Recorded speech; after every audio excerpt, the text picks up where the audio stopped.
Ay, sira na ang ano mo boy. Torque drive mo.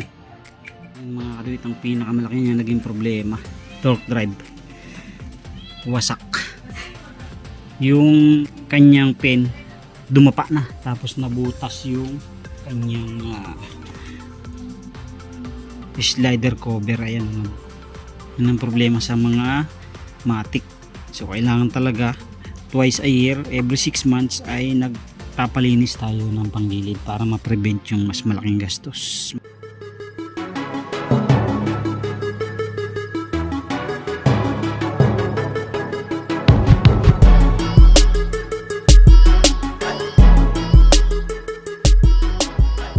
Yo, what's up mga kadetayan? Good morning sa inyong lahat at mayroon tayong bisita ngayong araw. Mio Sporty. Hinalukay natin ang balon-balunan.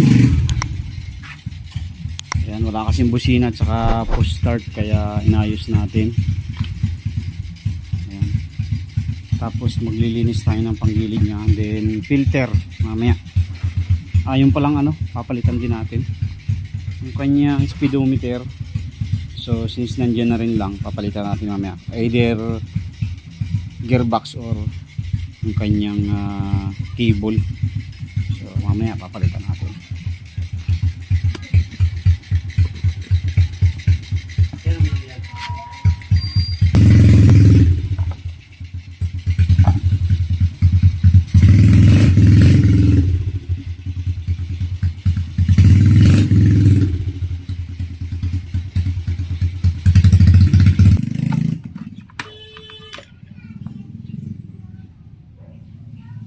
Pag-inspiran. Oo. Team na. Naglagan o. Naglagan yung kamok. Yan o. Kapal oh. Pwede na. Sana ni Paul yun. Tinahapon yun Dapat may lagayan ka. Iuwi nga ni Paul. Nilaglag pag ano. Okay pa naman pala, hindi pa naman pudpud yung Yung bolang palitan na niya. No sir, no? Kung may crack. Belt mo. Palitin na. Oh, may mga crack na. Yan o. Laki.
Yung magic sarap sir. Yan o. Yung kinakalabang ng spring ano. Ito na rin yan. Ang daming magic sarap. Ay, sira na ang ano mo boy. Torque drive mo. Butas na. Butas na. Kapalitan na rin yan. Ito ang pinakamalaki niya naging problema. Torque drive. Wasak. Ayan. Yung kanyang slider pin ay na dumapa na. Tapos nabutas yung kanyang slider cover. Ayan o, nabutas na. So yan yung problema. So wala pa naman tayong stock na nito dahil naubos na. Hindi na ako masyado nag-i-stock ng Mio Sporty. So ginawa ko, pinabili ko na lang may-ari. Yan ang problema sa mga matik.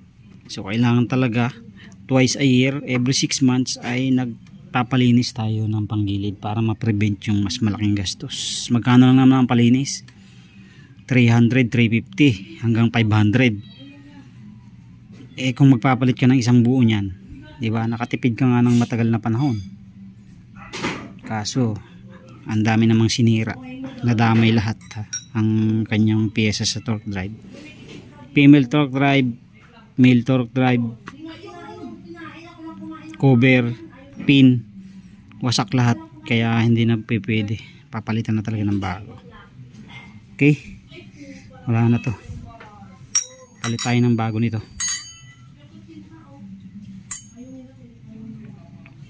Mga kaduit, ito importante rin sa CVT cleaning natin na ito malinis din. Ayan, ma-refresh natin para yung laro ng ating lining ay mapa-smooth natin. So dapat malambot na malambot yan. Ayan, kailangan nalilinis natin yan. Tatanggalin natin yung mga lock, tapos cleaning yung post, tapos lagyan natin ng kaunting oil. Huwag grasa, kasi grasa natutuyo eh. Ayan, oil lang yung ilalagay natin para yung smoothness niya yan ay maganda. Ayan, yan yung kailangan nating ma-refresh din, hindi lang yung torque drive natin. Ayan, kailangan maganda ang palo niya para maganda ang arangkada. Okay, cleaning. So dito naman tayo, papalit tayo ng filter habang wala pa yung torque drive.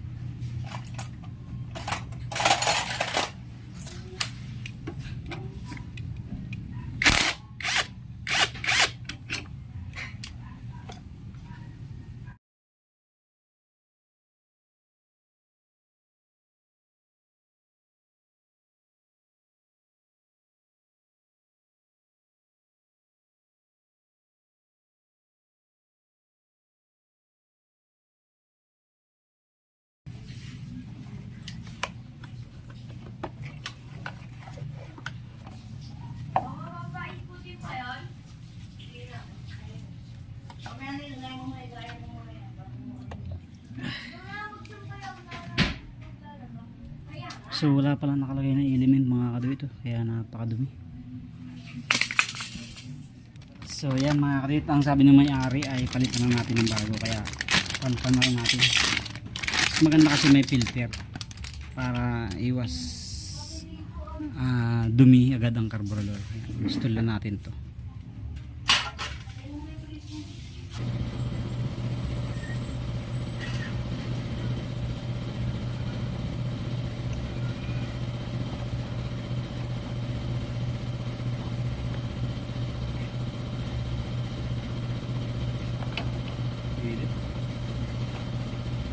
Kala ko umuwi ka na eh. Ayaw ni Paul pumunta ng sikat eh. Ha? Ayaw ni Paul pumunta ng sikat. Layo eh, no? Dito na lang daw kami. Meron naman.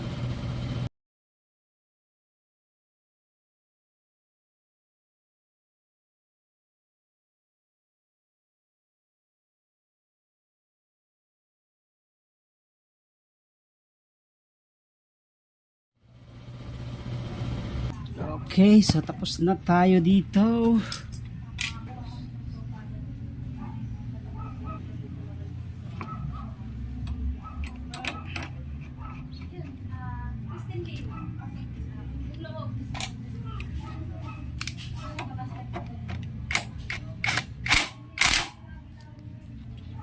Next tayo.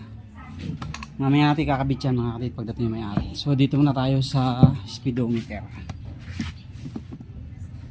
So dito naman sa speedometer, ang initial na pag-check mga kaduit, yan to.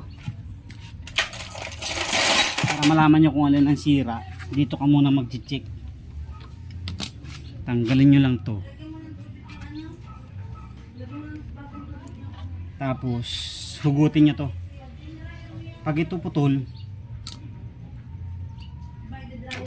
putol nga, palitin na talaga. Tapos dito, pagka putol na ganito, isaksak nyo lang ito Yan. Angat nyo yung gulong. Tapos paikutin nyo. Pag umiikot pa siya, ibig sabihin goods pa yung gearbox. Ayan, goods pa yan. Pagka hindi na yan umiikot, ibig sabihin sira na rin yung gearbox. Papalitan na rin natin ng bago. Since umiikot pa naman siya, kaya hindi na natin siya papalitan. Ayan o. Goods pa. So ganyan lang yung simpleng technique ng pagpapalit ng speedometer cable at ng gearbox. So checking, simple checking. So sa pagtesting naman mga kadwit ng gauge kung okay. So dito pipihitin nyo lang to. Tapos tingnan nyo dito. Yan. Pag umaangat na ganyan, ibig sabihin okay yun. Okay, salpak na natin para matapos na tayo dyan.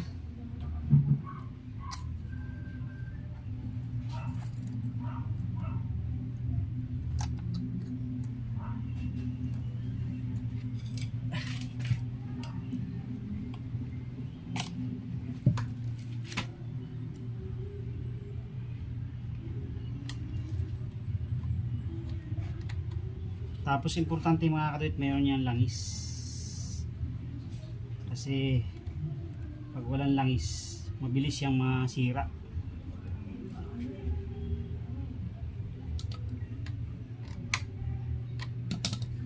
Okay.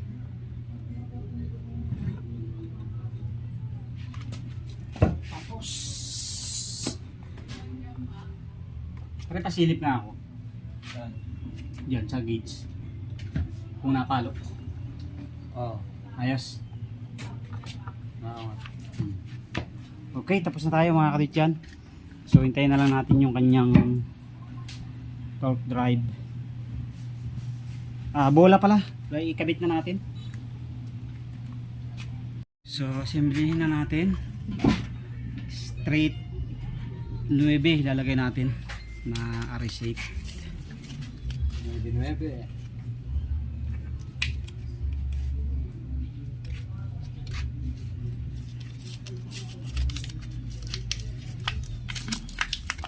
Straight 9. Ayan, dyan yan. Sama dyan sa mga listahan dyan. Straight 9. Yung slider mo okay pa? Hindi pa siya alog. Femnut lang pala yung boy, oh. Sukat niya siguro mga 15. Hindi ako kumuha din sa company, oh. Inventors. Ha? Okay. Wala to. Kapait. Okay. Mga tamis kapag nilagay ng yelo.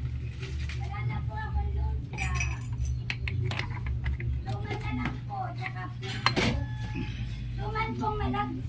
Masarap ito sa Coca-Cola. O anak ko ang isa, anin naman po. Wala na ho eh. Ayos na po, basta na Ito, ano po si ba? Bossing. First, Kakalmo siya lang po. Sige, tigil ako. Nalulod ako. Bumalik kayo doon. Saka bumili. Diyan lang. Diyan na lang. Ano? Tingnan. Okay na kaya, sir? Oh.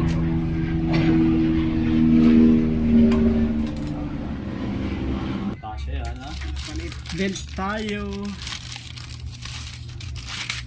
Original, no? 5TL. Magkano bilhin mo lang anak belt? 6 Ayun, yung resibo niyo. Sabi mo yung resibo mo. Kung magpapalit ka ng 1,000 na center, tapos hindi ka magpapalit ng clutch, Magtatrabaho ko na rin. hindi rin Kahit sa ano na yan. 13 month. Isa namin na 13 month lang to. 1,000 na para ano. Tapos straight 9 na pula. Sabi mo yung mga may presyo.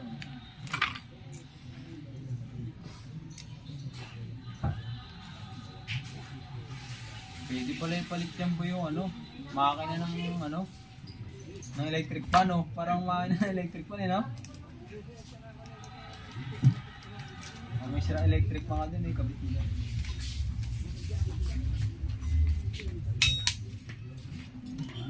Ako na ito mamaya sa kanya na 150. Ganda na ba niya? Bago linis pa lahat. Oh, 150, takbo niya. Spring. Matatagandaan doon. Sementado. MP spring mga kaduit niya. 1,000 RPM. Video niyo po yung itsura nung nagpapagawa. Kita mo yung mukha na nagpapagawa. Ganito ho yung binili niya ngayong araw lang.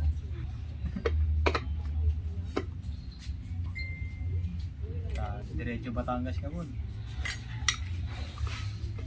Diretso Batangas ka. Ito mga ano yung 125. 1,250 yan po. 115. 150. Hindi. 100 lang ata yun. 115 yan. 150. Pero napapatakbo niya ng 150 yan. Kaya nagkaganyan-ganyan yan yun. Ito, anak mo ba yan, Randy? Ayun. Nilakan na yan? Hindi. Anak niya atong yan. Hindi lang. Ni Manuel. Ah, ni Manuel. Pag magtataka asawa ko pag nagkaanak ako ng lalaki, Yeah. Madadali pa. Nandiyan ba si Manuel? Madadali pa. malis. Madadali ka pa no? Umalis. Yan naka pa na. Ayan. Okay. Nako, sarap. Bago Sarap ng gastos. Tama mo, Toy. Malis. Okay. Bago increase laglag sa 20. 535. Laglag sa 20 si Paul. Laglag ang balikat ni Paul eh. Basta yung ano niyan, yung resibo pang January pa ah. Makapag-live si Paul eh. Sir, nagpagawa ng motor sa inyo, yung mga picture. Pa-edit na lang. Additional fee yun. So yan na nga mga kaduit at napalitan na natin ng bagong torque drive belt at saka mga fly balls. So sa hindi may paliwanag na dahilan ay nawala po yung kaduktong na video natin, kaya hanggang dito na lang po muna yung video natin. All goods naman na po yan, naayos na po natin lahat.